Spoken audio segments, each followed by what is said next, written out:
Hello everyone, this is Mr. Panda, help you to understand China.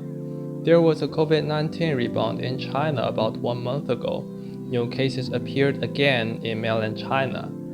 However, China managed to control the epidemic within 2 weeks. Today I'm going to talk about how Chinese respond to the pandemic, what kind of people in China will get a quarantine, and finally, I'm going to talk about anecdotes that happened during the pandemic, both positive things and negative things that you've never heard of. Now, cut to the chase, let's begin. At the beginning of the pandemic, nobody has a vaccine. There's nothing we can do other than quarantine. Apparently, we cannot quarantine everyone, right? Though we are led by the communists, we are not that ruthless. Some of us still have human hearts.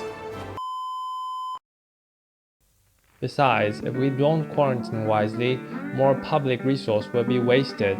So, from the very beginning, Chinese quarantine people as few as possible, as long as we can control the epidemic. Here comes the question, what kind of people need quarantine? According to a number of new cases, in 2 weeks, China divides the country into 3 regions.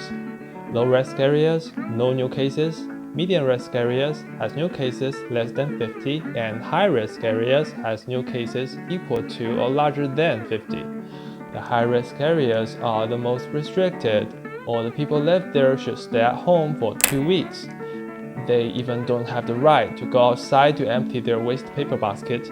The food they eat, the things they use, are delivered by volunteers in protective clothing. They can only leave home for the hospital. The situation is better in medium-risk area. People can walk out in the neighborhood, but going outside of the neighborhood is still not allowed unless they are heading for the hospital. Besides, another type of people need quarantine too. Those who have close contact with coronavirus positive people in 2 weeks need a quarantine too. Everyone knows the theory, but it is hard to put the theory into practice. The first problem is people don't know if they have contact with the coronavirus positive people. Not everyone is Sherlock Holmes. Our solution is to collect travel information of every single Chinese. Sounds hard, since there are 1.4 billion of us. Let's see how this is done. Before entering a crowded area, people have to register first. For example, entering the railway stations, undergrounds, airports, even supermarkets need to register. All the travel information will gather on the platform. If someone is tested positive after traveling to many places, we can inform everyone close to him during the last 2 weeks. If I shared a bus with this guy 1 week ago, I would be informed and I have to stay at home for 2 weeks. At this time, a volunteer would show up in front of my house and stick a seal to my door. The seal is not for me, it's for the people who visit me. It tells everyone that if you don't want to be infected, stay away from this guy. Though the regulation to control epidemic in China sounds so rigorous and terrifying, there is not that much influence on daily life as the regulation is designed in a reasonable way. Actually, among all the districts in China, only the urban area of Wuhan city has been graded as high-risk areas. The regulation was so effective and efficient that after Wuhan, no area has a chance to upgrade to high risk because the outbreaks are controlled so soon.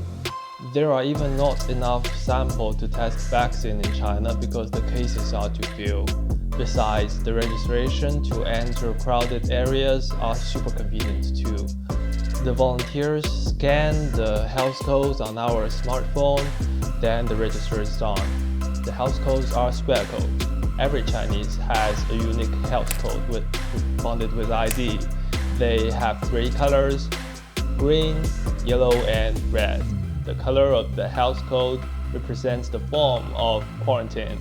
People have green codes can go to wherever they want.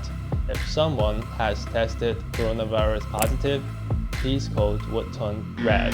It would turn green again 4 weeks after he's recovered. For others who quarantine, their code would turn green only if they show no symptom in 2 weeks. Everywhere in China is free now. People can party as much as they want. Though we don't party that much, we study food, we study delicious food. That's our culture. However, not everything is as comfortable and harmonious as I described. Idea is smooth, but the reality is rough. Although the Western media has less stereotypes of China nowadays, the stereotypes somewhat still actually exist. For example, bureaucracy. Event 1. In order to accomplish tasks, ignore the quality of people's life. Pretty typical, isn't it? Only overly nervous officers quarantine all newcomers. 我是从低风险地区回去的，而且我按照要求低风险地区我也做了核酸报告，结果到家还是给我隔离了，而且在我家门口贴封条挂警报，而且会把我的码变成黄色，让我每天在里边健康打卡，打满14天之后这个码才能变回来。我的父母都不能回家，现在他们去了我亲戚家住。其实对于这个整体的流程来说，我是愿意去配合，也愿意服从的。研判中心给我定的这个结果让我居家隔离，我是接受不了的，因为我把我的所有的计划都打乱了。我回到家里是为了陪父母跟亲人呢，因为照他们这种做法我什么都做不了，只能在家里边待着。那我为什么不选择在公司加班，响应国家号召就地过年呢？然后昨天我跟市长热线也沟通了一下，他们告诉我说是因为国家现在也发布不允许这种一刀切还有加码的，他们说但是文件刚下来，他们也是刚开会，让我耐心的等2天，说能不能等新政策出台。Event 2. A volunteer who sticks the seal on the doors found his door was sealed too. 封小区封到12点回家，你看回家封上了，哎呀，爬了8栋楼，累死了。Event 3. With only superficial efforts, the food was not delivered to some of the quarantined families. To survive, they have to grow vegetables on balconies and eat their expensive pet fish to survive. 家里一共就剩了18根酸菜，炒了9根，留了9根。万一买的菜收不到的话，这个还能停2天。必需品都不是很充足。我当时吃这条鱼的时候是小区第2轮封闭里边的第1天，也就是封闭的第4天。当时确实家里边没有什么吃的了。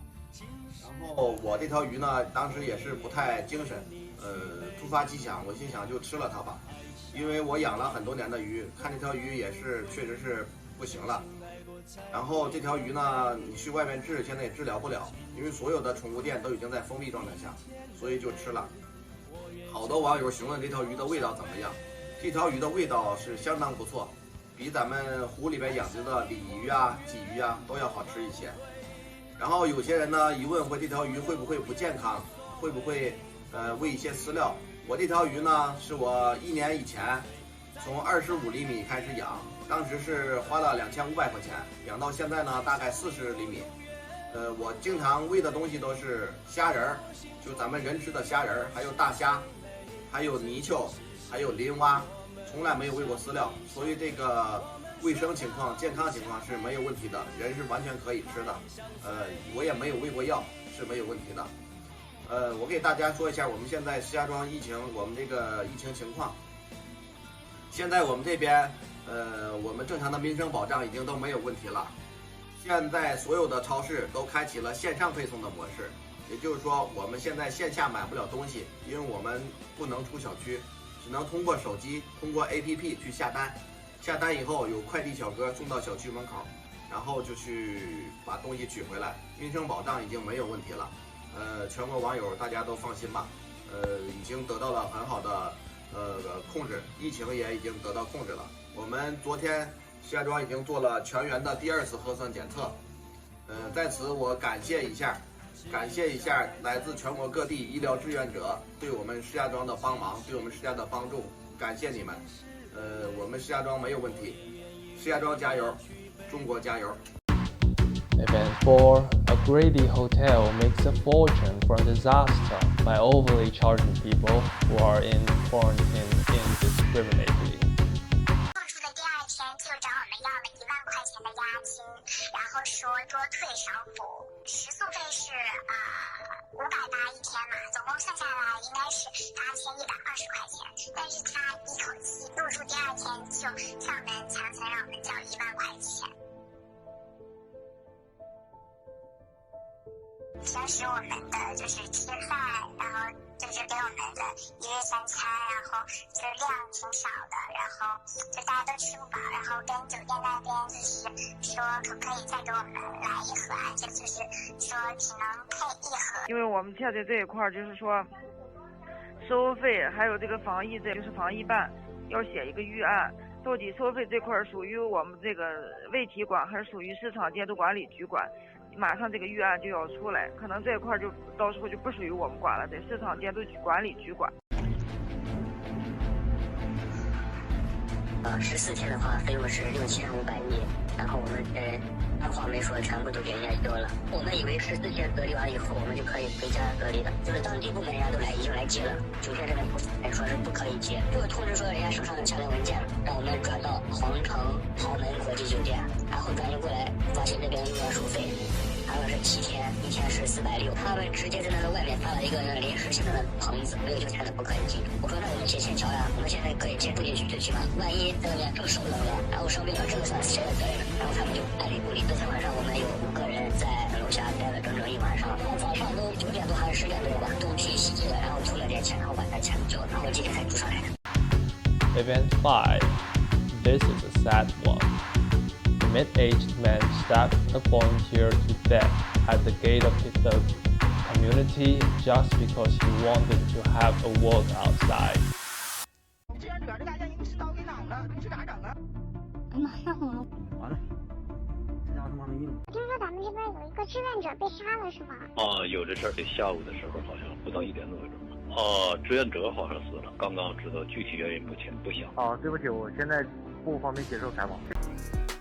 Quarantine people for no reason, inadequate food to stay at home. People have to quarantine at hotels, then they are overly charged by greedy hotels. Angry people fight against the authority.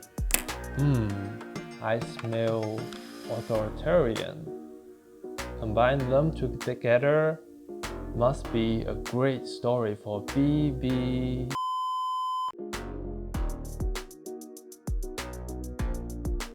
These are the problems emerged in our fight against the epidemic, and we have overcome them together. There are only a handful of us. Since the outbreak of the epidemic, countless people have volunteered without asking for anything in return. When the epidemic first broke out, doctors all over the country went to Wuhan, where the epidemic was the worst in the world, to save people. At the time, the virus was completely unknown, and some doctors tried to save the city. They got infected and did not make it back to their family. Liu Zhiming, the dean of Wuhan Wuchang Hospital, had no rest for 3 days and 3 nights to fight the epidemic, died of coronavirus.